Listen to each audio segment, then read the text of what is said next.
No wind can drive my bark astray, nor change the tide of destiny. There is for each man perfect self-expression. There is a place which he is to fill, and no one else can fill. Something which he is to do, which no one else can do. It is his destiny. This achievement is held a perfect idea in divine mind, awaiting man's recognition. As the imaging faculty is the creative faculty, it is necessary for man to see the idea before it can manifest. So man's highest demand is for the divine design of his life. He may not have the faintest conception of what it is, for there is possibly some marvelous talent hidden deep within him. His demand should be, Infinite Spirit, open the way for the divine design of my life to manifest. Let the genius within me now be released. Let me see clearly the perfect plan. The perfect plan includes health, wealth, love, and perfect self-expression. This is the square of life, which brings perfect happiness. When one has made this demand, he may find great changes taking place in his life, for nearly every man has wandered far from the divine design. I know in one woman's case, it was as though a cyclone had struck her affairs, but readjustments came quickly, and new and wonderful conditions took the place of old ones. Perfect self-expression will never be labor, but of such absorbing interest that it will seem almost like play. The student knows, also, as man comes into the world financed by God, the supply needed for his perfect self-expression will be at hand. Many a genius has struggled for years with the problem of supply, when his spoken word and faith would have released quickly the necessary funds. For example, after the class one day, a man came to me and handed me a cent. He said, I have just 7 cents in the world, and I'm going to give you one, for I have faith in the power of your spoken word. I want you to speak the word for my perfect self-expression and prosperity. I spoke the word and did not see him again until a year later. He came in one day, successful and happy, with a roll of yellow bills in his pocket. He said, immediately after you spoke the word, I had a position offered me in a distant city, and am now demonstrating health, happiness, and supply. A woman's perfect self-expression may be in becoming a perfect wife, a perfect mother, a perfect homemaker, and not necessarily in having a public career. Demand definite leads, and the way will be made easy and successful. One should not visualize or force a mental picture. When he demands the divine design to come into his conscious mind, he will receive flashes of inspiration and begin to see himself making some great accomplishment. This is the picture or idea he must hold without wavering. The thing man seeks is seeking him. The telephone was seeking Bell. Parents should never force careers and professions upon their children. With the knowledge of spiritual truth, the divine plan could be spoken for early in childhood or prenatally. A prenatal treatment should be, let the God in this child have perfect expression. Let the divine design of his mind, body, and affairs be made manifest throughout his life, throughout eternity. God's will be done, not man's. God's pattern, not man's pattern, is the command we find running through all the scriptures, and the Bible is a book dealing with the science of the mind. It is a book telling man how to release his soul or subconscious mind from bondage. The battles described are pictures of man waging war against mortal thoughts. A man's foes shall be they of his own household. Every man is Jehoshaphat, and every man is David, who slays Goliath, mortal thinking, with the little white stone, faith. So man must be careful that he is not the wicked and slothful servant who buried his talent. There is a terrible penalty to be paid for not using one's ability. Often, fear stands between man and his perfect self-expression. Stage fright has hampered many a genius. This may be overcome by the spoken word or treatment. The individual then loses all self-consciousness and feels simply that he is a channel for infinite intelligence to express itself through. He is under direct inspiration, fearless and confident, for he feels that it is the Father within him who does the work. A young boy came often to my class with his mother. He asked me to speak the word for his coming examinations at school. I told him to make the statement, "I am one with infinite intelligence. I know everything I should know on this subject." He had an excellent knowledge of history, but was not sure of his arithmetic. I saw him afterwards, and he said, "I spoke the word for my arithmetic and passed with the highest honors, but thought I could depend on myself for history and got a very poor mark."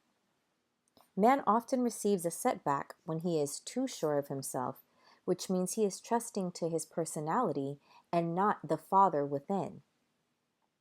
Another one of my students gave me an example of this. She took an extended trip abroad one summer, visiting many countries where she was ignorant of the languages. She was calling for guidance and protection every minute, and her affairs went smoothly and miraculously. Her luggage was never delayed nor lost. Accommodations were always ready for her at the best hotels, and she had perfect service wherever she went. She returned to New York. Knowing the language, she felt God was no longer necessary, so looked after her affairs in an ordinary manner. Everything went wrong. Her trunks delayed amid inharmony and confusion. The student must form the habit of practicing the presence of God every minute. In all thy ways acknowledge him. Nothing is too small or too great. Sometimes an insignificant incident may be the turning point in a man's life. Robert Fulton, watching some boiling water simmering in a tea kettle, saw a steamboat. I have seen a student often keep back his demonstration through resistance or pointing the way. He pins his faith to one channel only and dictates just the way he desires the manifestation to come, which brings things to a standstill. My way, not your way, is the command of infinite intelligence. Like all power, be it steam or electricity, it must have a non-resistant engine or instrument to work through. And man is that engine or instrument. Over and over again, man is told to stand still. "O Judah, fear not, but tomorrow go out against them, for the Lord will be with you. You shall not need to fight this battle. Set yourselves, stand ye still, and see the salvation of the Lord with you." We see this in the incidents of the $2,000 coming to the woman through the landlord when she became non-resistant and undisturbed, and the woman who won the man's love after all suffering had ceased. The student's goal is poise. Poise is power, for it gives God power a chance to rush through man, to will and to do its good pleasure. Poised, he thinks clearly and makes right decisions quickly. He never misses a trick. Anger blurs the visions, poisons the blood, is the root of many diseases, and causes wrong decision leading to failure. It has been named one of the worst sins, as its reaction is so harmful.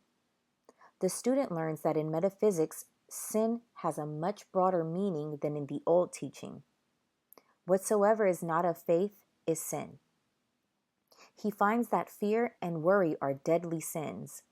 They are inverted faith, and through distorted mental pictures bring to pass the thing he fears. His work is to drive out these enemies from the subconscious mind. When man is fearless, he is finished. Maeterlinck says that man is God afraid.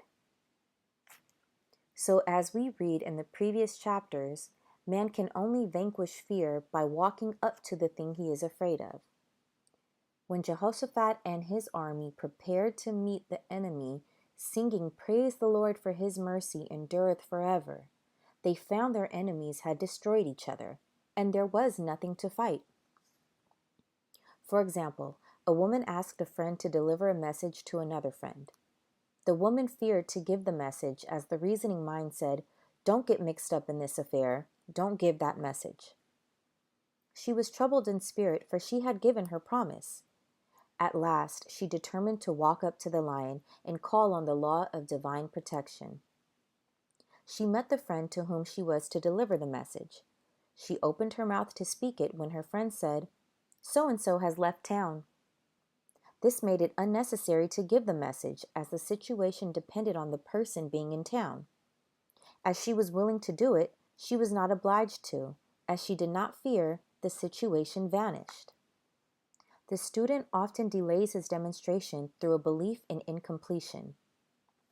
He should make this statement: in divine mind, there is only completion. Therefore, my demonstration is completed. My perfect work, my perfect home, my perfect health, whatever he demands are perfect ideas registered in divine mind and must manifest, under grace, in a perfect way. He gives thanks he has already received on the invisible and makes active preparation for receiving on the visible. One of my students was in need of a financial demonstration. She came to me and asked why it was not completed. I replied, "Perhaps you are in the habit of leaving things unfinished, and the subconscious has gotten into the habit of not completing. As the without, so the within." She said, "You are right. I often begin things and never finish them. I'll go home and finish something I commenced weeks ago, and I know it will be symbolic of my demonstration." So she sewed assiduously, and the article was soon completed. Shortly after, the money came in a most curious manner. Her husband was paid his salary twice that month. He told the people of their mistake, and they sent word to keep it. When man asks, believing, he must receive, for God creates his own channels. I have been sometimes asked, suppose one has several talents, how is he to know which one to choose? Demand to be shown definitely. Say, "Infinite Spirit, give me a definite lead. Reveal to me my perfect self-expression. Show me which talent I am to make use of now." I have known people to suddenly enter a new line of work and be fully equipped with little or no training. So make the statement, "I am fully equipped for the divine plan of my life," and be fearless in grasping opportunities. Some people are cheerful givers, but bad receivers. They refuse gifts through pride or some negative reason, thereby blocking their channels, and invariably find themselves eventually with little or nothing. For example, a woman who had given away a great deal of money had a gift offered her of several $1,000s. She refused to take it, saying she did not need it. Shortly after that, her finances were tied up, and she found herself in debt for that amount. Man should receive gracefully, the bread returning to him upon the water. Freely ye have given, freely ye shall receive. There is always the perfect balance of giving and receiving, and though man should give without thinking of returns, he violates law if he does not accept the returns which come to him. For all gifts are from God, man being merely the channel. A thought of lack should never be held over the giver.